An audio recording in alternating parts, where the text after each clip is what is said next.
ముఖ్యమంత్రి గారు ఉద్యోగులకు బర్త్డే కానుకగా ఒక గొప్ప అంటే ఇంతకుముందు ఏ ముఖ్యమంత్రి గారు ఏ ప్రభుత్వం కానుక ఇచ్చారు.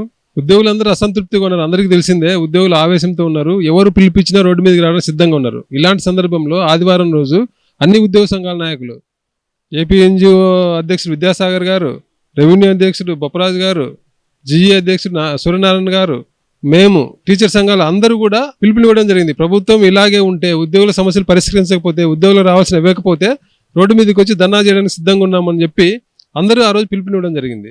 దాన్ని దృష్టిలో పెట్టుకుని ప్రభుత్వం అంటే ఉద్యోగులందరూ రోడ్డు మీదకి వచ్చి ధర్నా చేస్తామని భయపడి ఉద్యోగులు రాకుండా ఉండాలంటే మామూలుగా ఉద్యోగులను అసంతృప్తి ఉన్నప్పుడు సంతృప్తి పరచడానికి ఉద్యోగులకు ఇవ్వాల్సిన వాటిలో ఒక డిఏలు కానీ ఇలాంటివి ఏమైనా ఇచ్చి వాళ్ళ కోపాన్ని చల్లార్చాలా.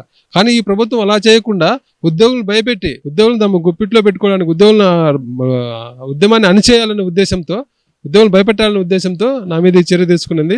ఇది ఎట్టి పరిస్థితుల్లో నిలబడదు. ప్రభుత్వం నాకు ఇచ్చిన జీవోలు పేర్కొన్నవన్నీ తప్పు. నేను ఎలాంటి తప్పు చేయలేదు.